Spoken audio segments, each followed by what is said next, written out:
Ko je enkrat postopek na terenu zaključen in se začne obdelava elaborata v pisarni, so potrebne zdaj rezervacije novih točk, številk, parcel, stavb in tako naprej. Rezervacije ne bodo šle več prek maila, ampak si jih bo vsak izvajalec sam rezerviral. To pa naredimo kar v tem istem zavihku, kjer smo za ta elaborat že naredili objavo.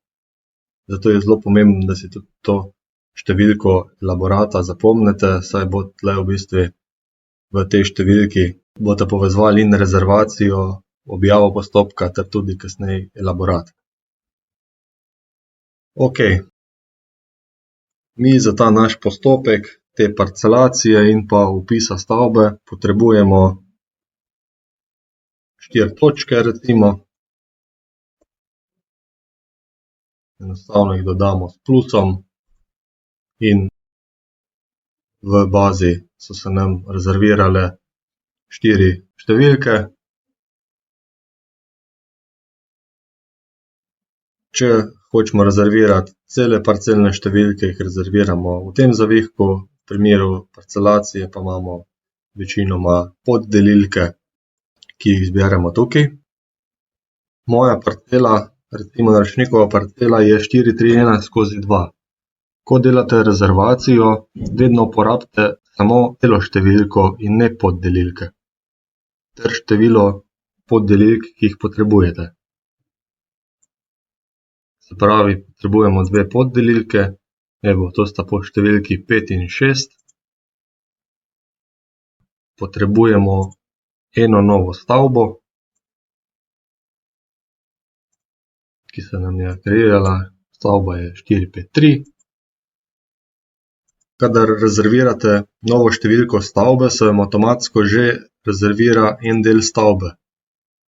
V primeru mi potrebujemo recimo za naš elaborat 3 dele stavbe, zato dorezerviramo samo še 2, ker en se je že avtomatsko rezerviral stavbo, ker stavba potrebuje vsaj en del. In zberemo, zdaj če bi imeli 3 stavbe, bi za vsako posebej določevali, koliko delov bo imela.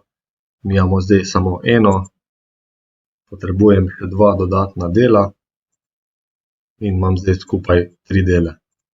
Evo, 1, 2 in 3.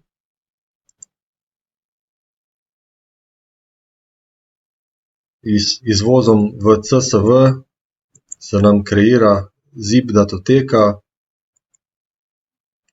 v kateri so v bistvu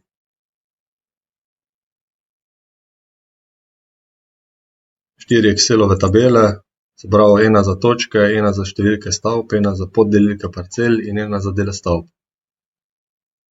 Zunanje aplikacije in Geos in GeoPro omogočata, da sprejmeta te rezervacije kar v obliki zip datoteke in jih ne potrebujete vpisovati ročno, niti ne rabite razpakirati tega zipa.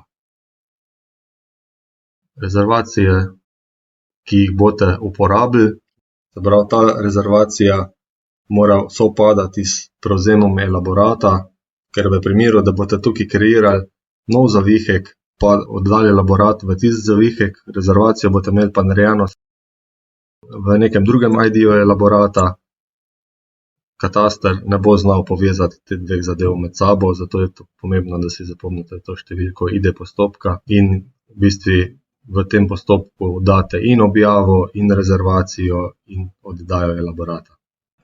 Zdaj, v kolikor ste med samo obdelavo ugotovili, da potrebujete še, neke dodatne točke ali pa še 2 dodatni poddelilki, enostavno v tej rezervaciji samo dodate še število identifikatorjev, ki jih želite, in evo, takoj dobimo še nove točke in spet ponovno izvozimo ta zip, ki ga uvozimo potem v zunanjo aplikacijo.